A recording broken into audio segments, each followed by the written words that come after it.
اعوذ باللہ من الشیطان الرجیم بسم اللہ الرحمن الرحیم اللہم صلی علی محمد وعلی آلہ واصحابہ اجمعین۔ آج کا موضوع گفتگو ہے حضرت عیسیٰ علیہ السلام کے معجزات اور آپ کی نصیحتیں۔ حضرت عیسیٰ علیہ السلام نے 30 سال کی عمر میں باقاعدہ طور پر لوگوں کے سامنے اپنی رسالت کا اظہار کیا۔ جتنے بھی رسول تشریف لائے سب نے اپنے اپنے معجزات کے ذریعے اپنی رسالت کو ثابت کیا۔ اسی طرح حضرت عیسیٰ علیہ السلام نے بھی بنی اسرائیل سے کہا کہ میں آپ کے لیے اللہ کی طرف سے نشانیاں لے کر آیا ہوں، اور اس کے بعد آپ نے اپنے 5 معجزات کا ذکر کیا۔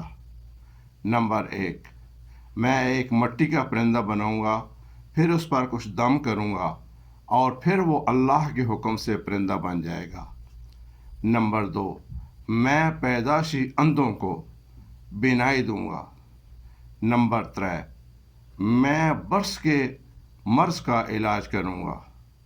نمبر 4، میں اللہ کے حکم سے مردوں کو زندہ کروں گا۔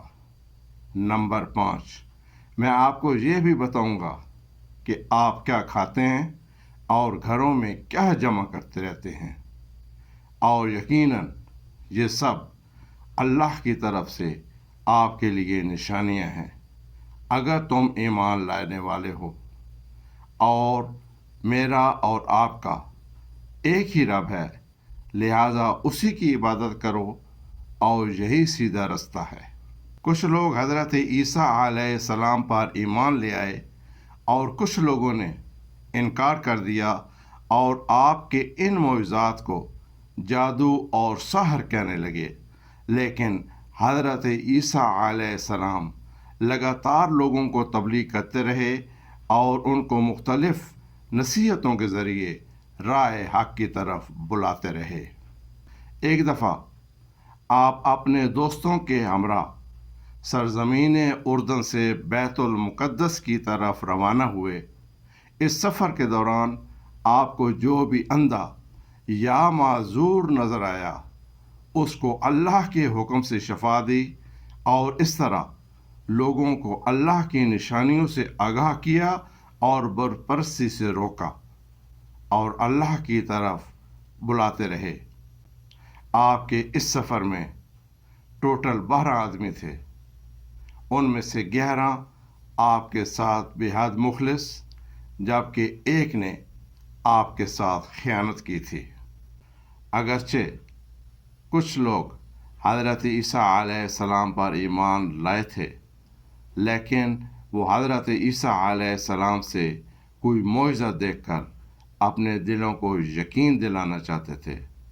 تو ایک دفعہ انہوں نے حضرت عیسیٰ علیہ السلام سے کہا کہ کیا آپ کا پروردگار ہمارے لیے آسمانی دسترخوان مہیا کر سکتا ہے؟ کیونکہ ان کا یہ مطالبہ شک و شبہات پر مبنی تھا، تو حضرت عیسیٰ علیہ السلام پریشان ہو گئے اور ان سے کہا کہ تم اللہ پر ایمان لائے ہو، اسی سے ڈرو۔ تو انہوں نے کہا کہ ہمارا دل ہے کہ ہم یہ کھانا کھائیں تاکہ ہمارے دلوں کو یقین ہو جائے اور اچھی طرح جان لیں کہ جو کچھ رب نے کہا وہ سچ ہے، اور ہم اس پر گواہی دیں۔ ابھی حضرت عیسیٰ علیہ السلام نے خدا تعالیٰ کی بارگاہ میں عرض کیا کہ ہمارے لیے آسمانی دسترخوان نازل فرما تاکہ ہمارے اول و آخر عید ہو جائے اور آپ کی طرف سے ایک نشانی شمار ہو۔ ہمیں روزی عطا فرما، تو بہترین روزی دینے والا ہے۔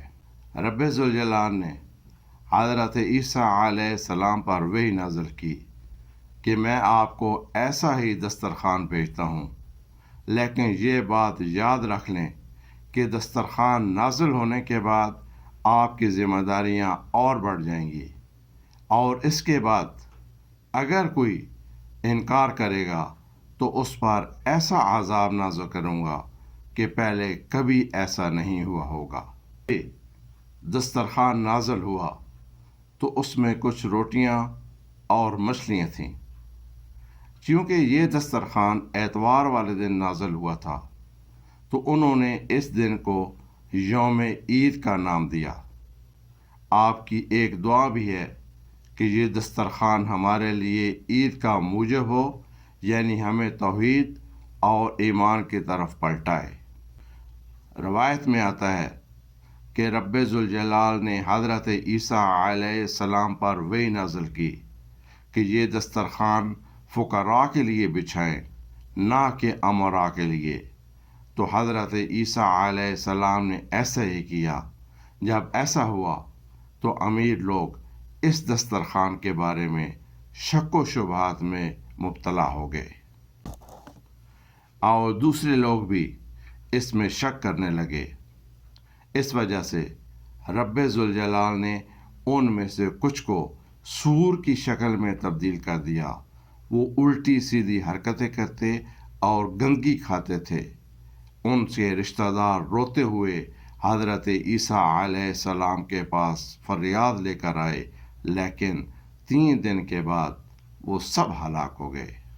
حضرت عیسیٰ علیہ السلام کا تبلیغ کے لیے ایک اور اہم کام سیر و سیاحت تھا۔ آپ کا ایک دوست تھا جو کہ قد میں بہت ہی چھوٹا تھا، اور وہ ہمیشہ آپ کے ساتھ نظر آتا تھا۔ ایک سفر میں وہ حضرت عیسیٰ علیہ السلام کے ساتھ چلا۔ جب دونوں ایک دریا کے کنارے پر پہنچے تو حضرت عیسیٰ علیہ السلام نے اللہ پر مکمل یقین کے ساتھ بسم اللہ پڑھا اور پانی پہ چلنا شروع کر دیا۔ ابھی آپ کے چھوٹے قد والے دوست نے بھی آپ کو دیکھ کر اسی مکمل یقین کے ساتھ بسم اللہ پڑھا اور پانی پر چلنا شروع کر دیا۔ ابھی چلتے چلتے جب حضرت عیسیٰ علیہ السلام کے قریب پہنچا تو خود پسندی کے جال میں پھنس گیا اور خود سے کہنے لگا کہ حضرت عیسیٰ روح اللہ پانی پر چل رہے ہیں اور میں بھی پانی پر چل رہا ہوں، تو ان کو میرے اوپر کیسی فضیلت حاصل ہے۔ اس وقت اس کے پاؤں پھسلے اور پانی میں غرق ہونا شروع ہو گیا، اور آواز دی کہ اے روح اللہ، میرا ہاتھ تھام لیں اور مجھے غرق ہونے سے بچا لیں۔ حضرت عیسیٰ علیہ السلام نے اس کا ہاتھ تھاما اور اس کو پانی سے باہر نکالا، اور پھر پوچھا کہ تم نے کیا کہا تھا کہ پانی میں ڈوبنے لگے تھے؟ تو اس نے جواب دیا کہ میں نے کہا تھا کہ روح اللہ بھی پانی پر چل رہے ہیں اور میں بھی پانی پر چل رہا ہوں، تو ہمارے درمیان کیا فرق ہے؟ تو حضرت عیسیٰ علیہ السلام نے کہا کہ تم نے اپنے آپ کو اس مقام پر فائز سمجھا جو کہ خدا نے تمہارے لیے قرار نہیں دیا تھا، اس وجہ سے تیرے اوپر خدا کا غضب نازل ہوا۔ جو کچھ تم نے کہا ابھی اس پر توبہ کرو۔ اس نے توبہ کی تو اللہ تعالیٰ نے اس کو دوبارہ اسی مقام پر فائز کر دیا جس پر وہ پہلے تھا۔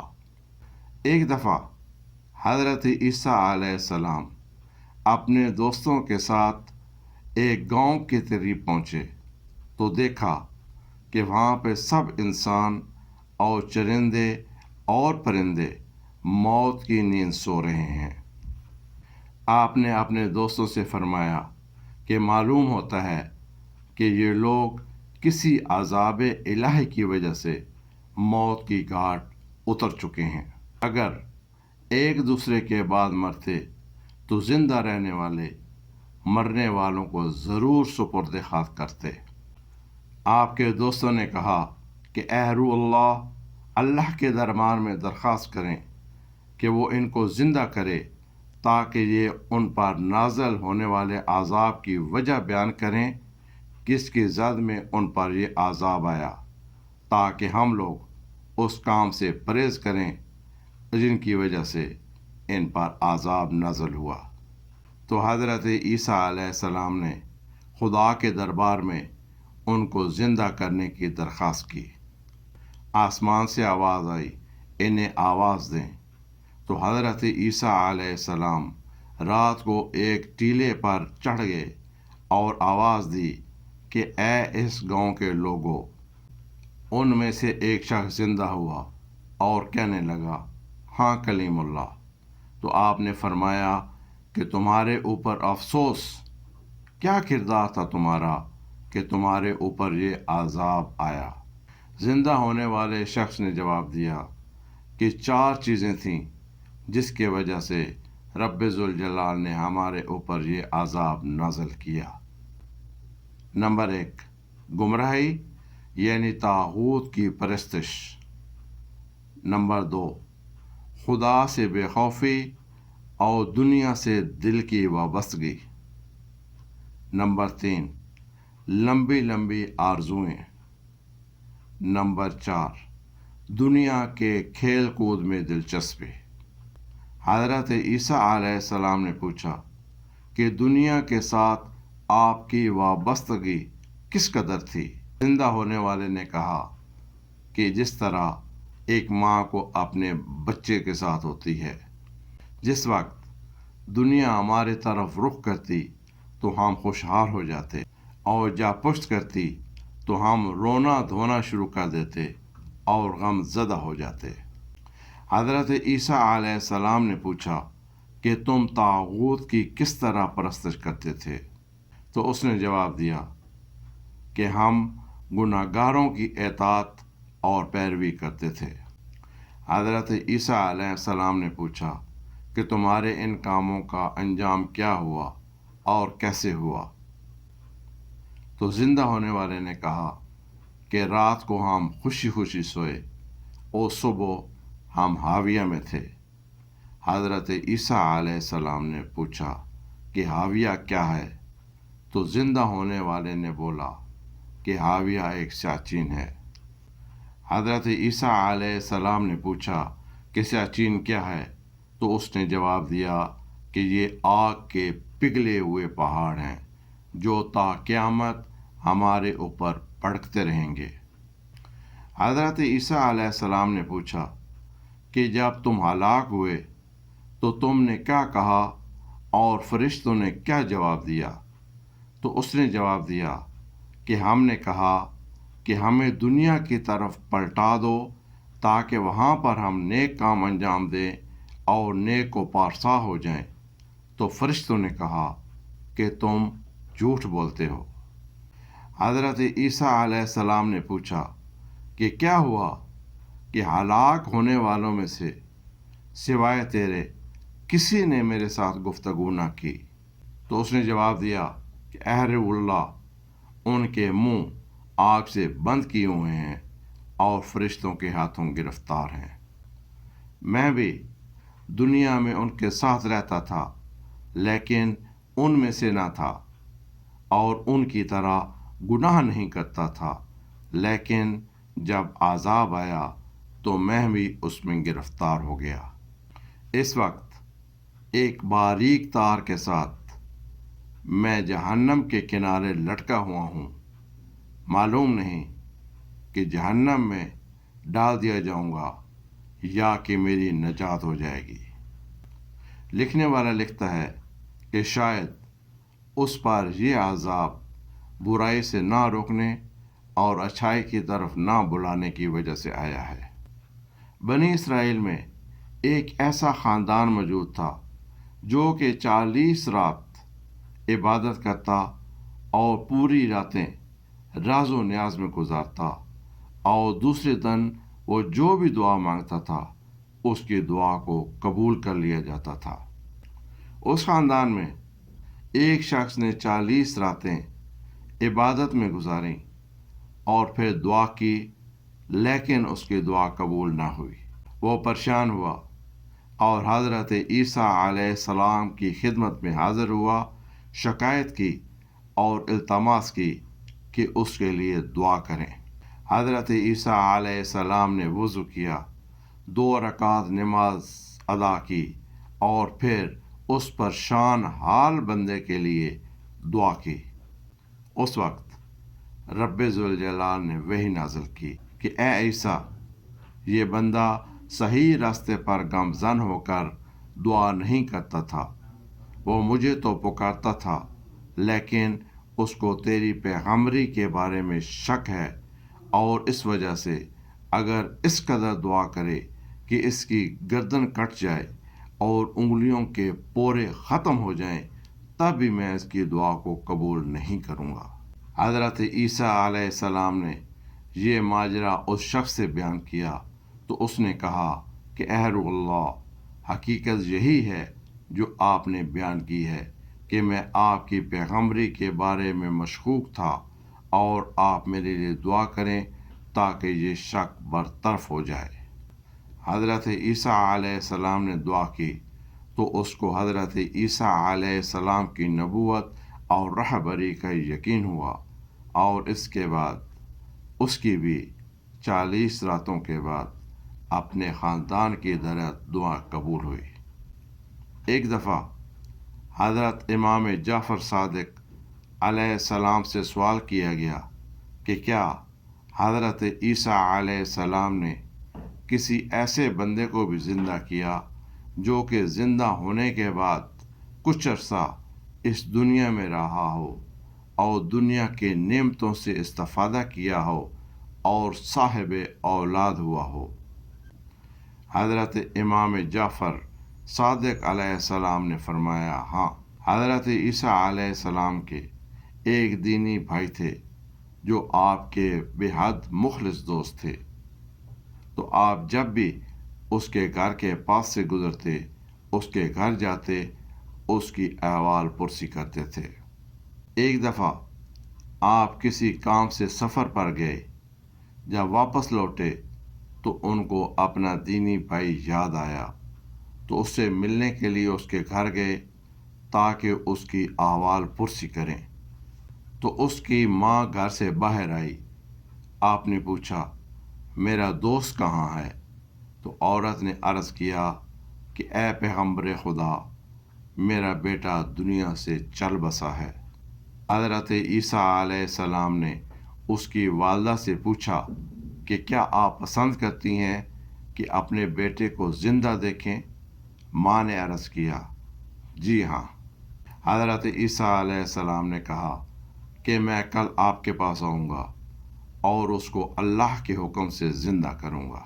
جب کل ہوئی تو حضرت عیسیٰ علیہ السلام اور اس کی ماں دونوں اس کی قبر پر پہنچے۔ حضرت عیسیٰ علیہ السلام نے قبر کے کنارے کھڑے ہو کر دعا کی تو قبر شک ہو گئی اور اس کا بیٹا اللہ کے حکم سے زندہ ہو گیا۔ جب ماں نے بیٹے کو اور بیٹے نے ماں کو دیکھا تو دونوں نے رونا شروع کر دیا۔ حضرت عیسیٰ علیہ السلام کو اس کی ماں پر رحم آیا اور اس سے پوچھا کہ کیا تم اپنی ماں کے ہمراہ دنیا میں رہنا چاہتے ہو؟ تو اس نے عرض کیا کہ یعنی غذا کھاؤں، روزی کماؤں اور ایک وقت تک زندہ رہوں؟ تو حضرت عیسیٰ علیہ السلام نے فرمایا، ہاں۔ اور پھر پوچھا کہ کیا تم 20 سال تک زندہ رہنا چاہتے ہو، غذا کھاؤ، شادی کرو اور صاحب اولاد ہو جاؤ؟ تو اس نے کہا، میں اس پر راضی ہوں۔ تو روایات میں آتا ہے کہ وہ بندہ 20 سال تک اس دنیا میں رہا۔ والسلام علیکم ورحمۃ اللہ وبرکاتہ۔